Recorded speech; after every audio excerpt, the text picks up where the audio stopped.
Chicago winter just after dawn. The kind of cold that seeps straight into your bones and makes your teeth ache.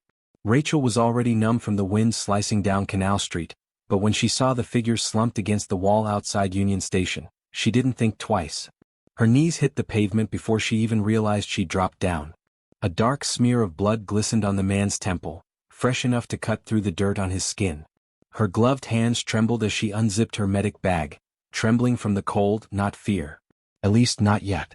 Rachel had been doing this for over a decade, patching up strangers in alleys, under bridges, in bus shelters. Late 30s, no patience for drama, and armed with the kind of sarcasm that could strip paint. She'd seen it all: knife wounds, overdoses, frostbite bad enough to turn toes black.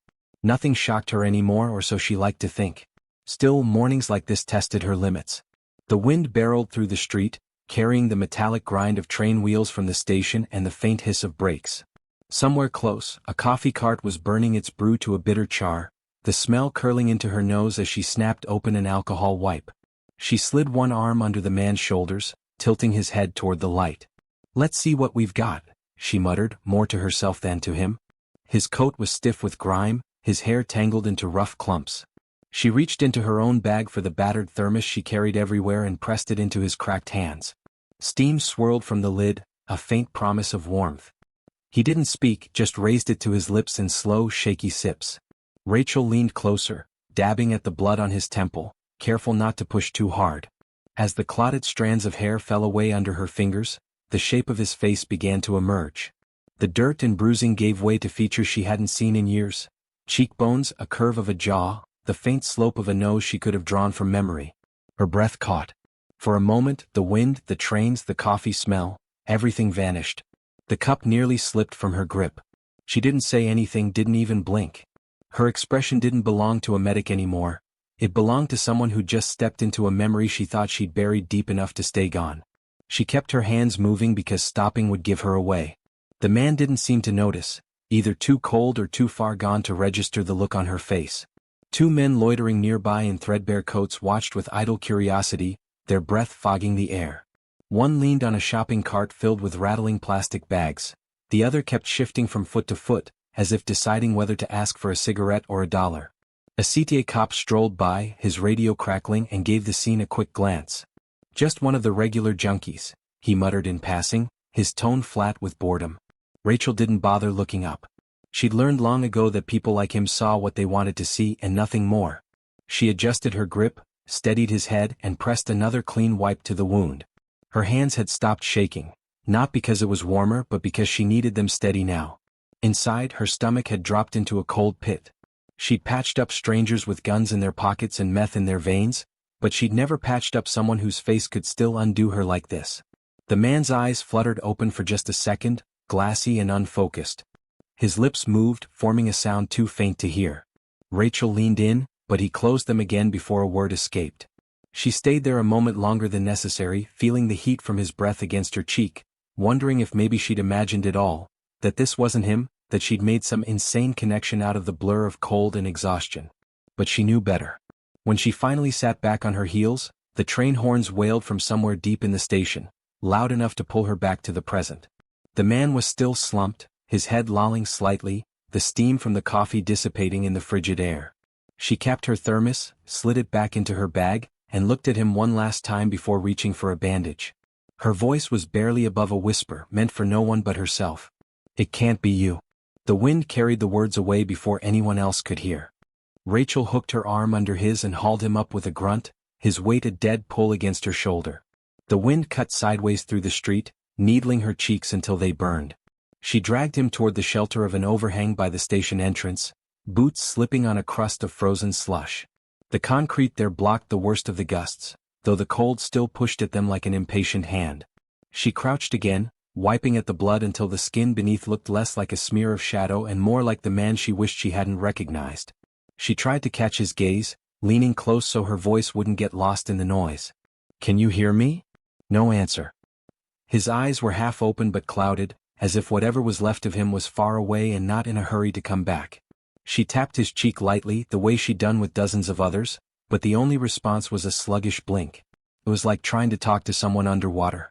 The face in front of her had been stamped into her memory years ago. It was there in the middle of the night when she woke in a cold sweat, there in certain smells that brought back flashes she didn't want. She had spent a long time telling herself it had been just one night, one mistake, one terrible ripple that she had swum away from. But the truth was she'd never swum clear.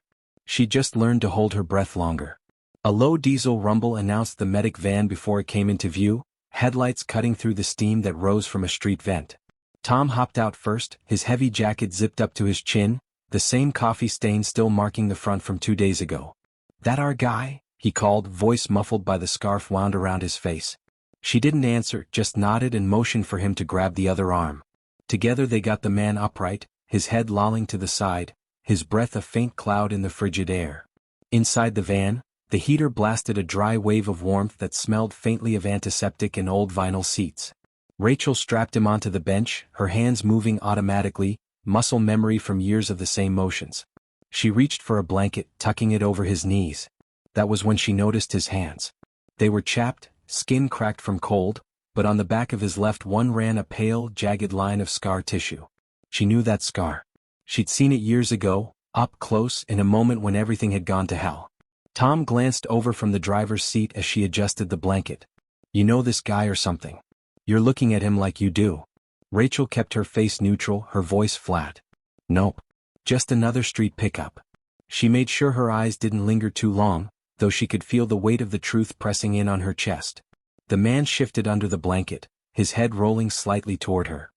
His lips moved dry and cracked, forming sounds that weren't quite words. She leaned closer, catching a single muttered syllable. It wasn't her name.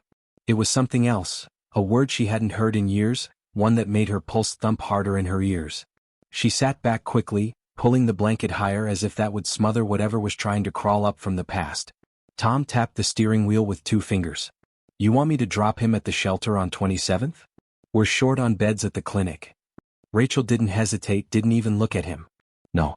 I'll take him to the clinic myself." It was against their usual rotation. They were supposed to offload to whichever facility had space.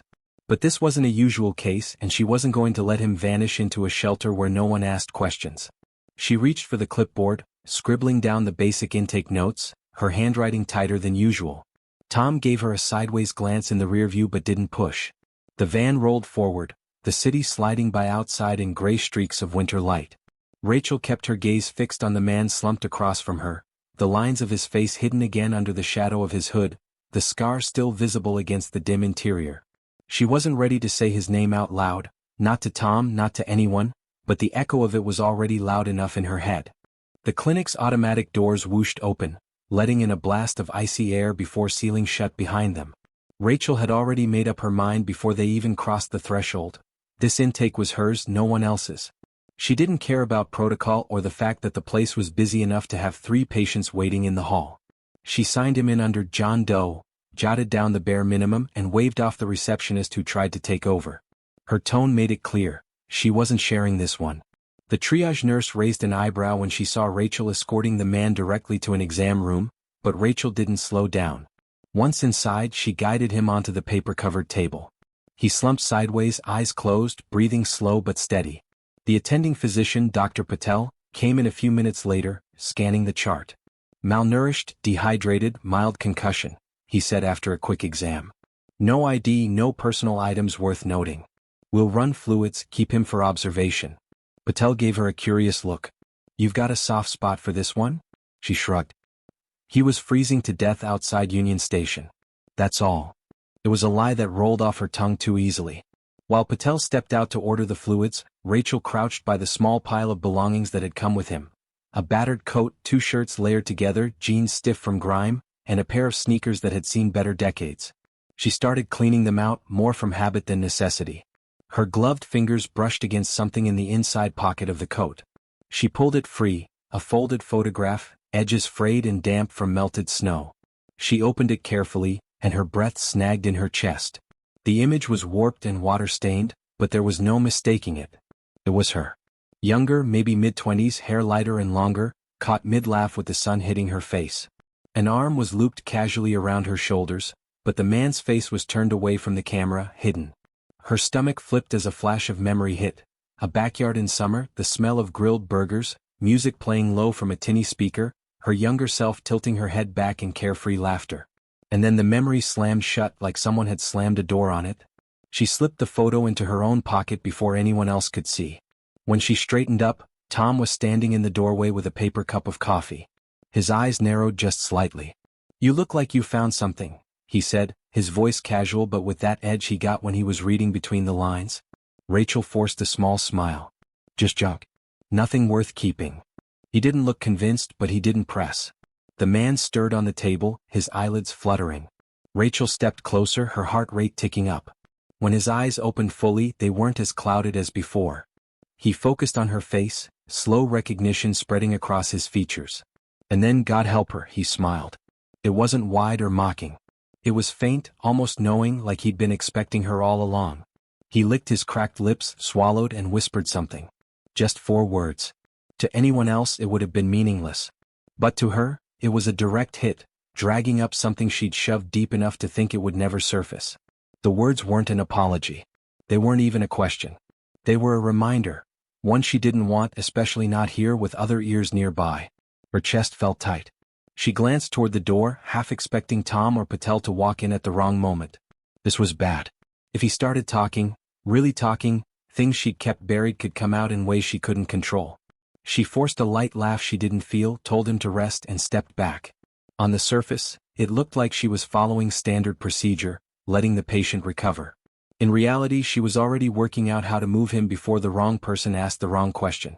The clinic was too public, too full of people who didn't know they were standing on the edge of a story they had no business hearing. She told herself it was just about protecting her job, her privacy, her sanity. But the truth sat heavier than that. She needed him out of here, before he had the chance to say her name out loud. Rachel signed the discharge papers with a flourish that made it look like she did this all the time. "Against medical advice," was stamped in red at the bottom, but she waved it off when the nurse hesitated. She told him he had a safe place to go, that she'd make sure he got there. It was a neat little lie wrapped in professional confidence, and no one questioned her. Within minutes they were back on the street, the clinic's automatic doors sealing the warmth behind them. The city had shifted since morning.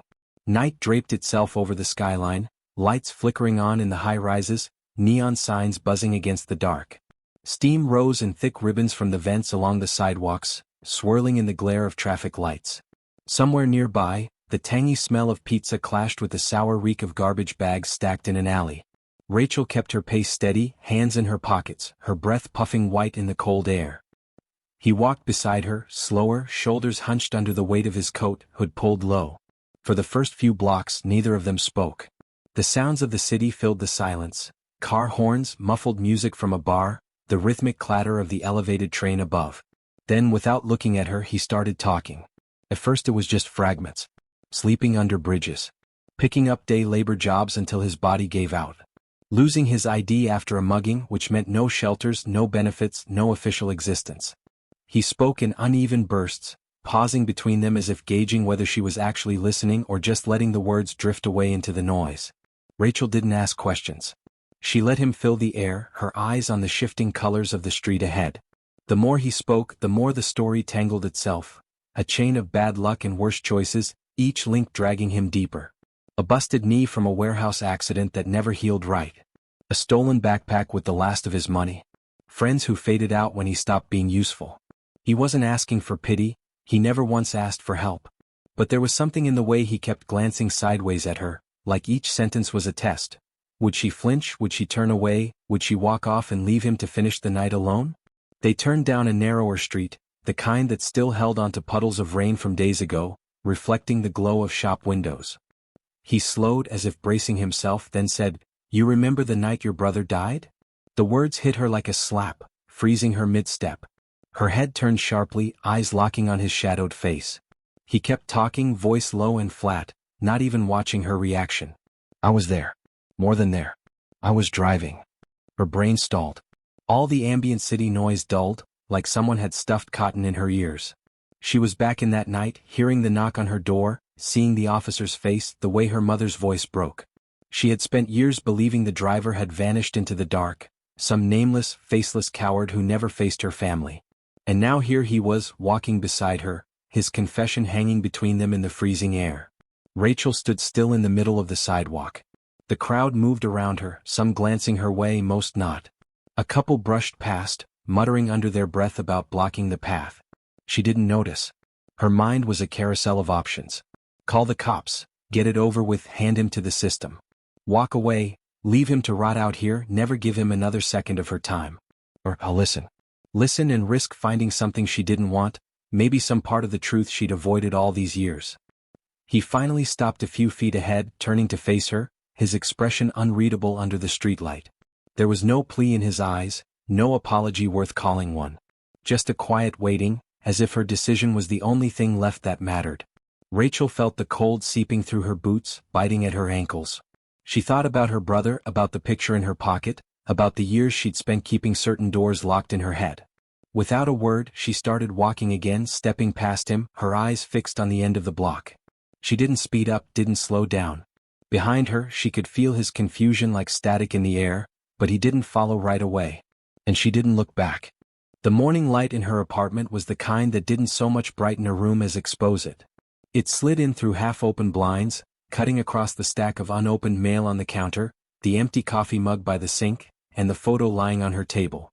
Rachel sat hunched in her chair, elbows on her knees, staring at that photo like it might eventually rearrange itself into something else. The edges were still damp from where she tried blotting the water stains with a dish towel. Her younger self looked back at her, hair a few shades lighter, laughter frozen mid-breath, sunlight warming a face that had no idea what was coming. The arm around her shoulders was still faceless, turned away from the camera, but she didn't need to see it to know.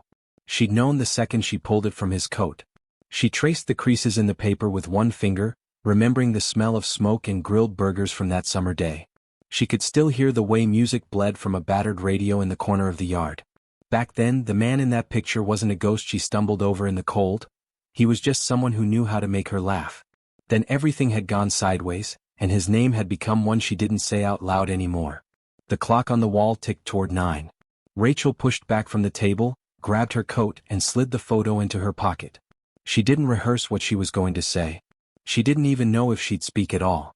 She just knew she wasn't done. The air outside was brittle, the kind that pinched her nose and made her eyes water. She walked the familiar route toward Union Station, past the bakery that always smelled better than it tasted, past the storefront still waking up.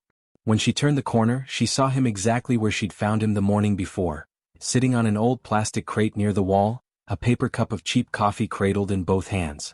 The steam from it barely rose before the wind snatched it away. He looked smaller in the daylight, like the shadows that had made him seem bigger last night had vanished with the dark. His eyes followed her as she crossed the street, but he didn't move to stand. Rachel stopped in front of him and set a plain brown paper bag on the crate beside him. Inside were clean clothes, warm ones, folded as neatly as she could manage. A rolled pair of socks, a sweatshirt that would actually fit, and cash tucked into the side pocket of the bag. Beneath it all, she'd placed the photo. She'd thought about keeping it, but it wasn't hers anymore.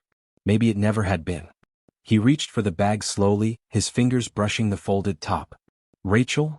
he started, but she held up a hand, cutting him off. The words in her head were sharp and messy, but the ones that came out were steady. "Some wounds you don't stitch up," she said, her voice low. "You just stop making them worse." He froze, the bag still in his lap, eyes searching hers for something, anger, forgiveness, maybe both. She didn't give him either. She just stepped back, the heels of her boots clicking against the pavement, and turned away. Behind her, the city kept moving. A bus groaned to a stop at the corner, brakes hissing. Somewhere, a siren wailed and faded. She kept walking, each step pulling her further into the noise of the morning. She didn't look back to see if he watched her go. At the end of the block, she paused at the crosswalk, her breath puffing into the air in quick bursts. In her mind, she could still feel the weight of the thermos in her hands from yesterday, the sting of the cold when she first knelt beside him. She thought about the bandage she'd pressed to his temple, about how easy it had been to stop that bleeding compared to the kind he'd left her with years ago. "I treated a man's wound that day," she thought, the words fitting themselves neatly in her head. "But he'll carry the one he gave me forever. And maybe I'll carry mine too, just a little lighter." She stepped off the curb as the light changed, the wind tugging at her coat. Whether she'd been merciful, foolish, or something tangled between the two wasn't hers to decide. That was for other people, the kind who saw things in black and white. She'd learned a long time ago that most of life lived in the gray, and today she was fine staying there. Dear viewers, thank you for being with us. Subscribe to the channel, like us, and be sure to write in the comments what you think of this story. Don't forget to click on the bell, so you don't miss new interesting stories. See you soon.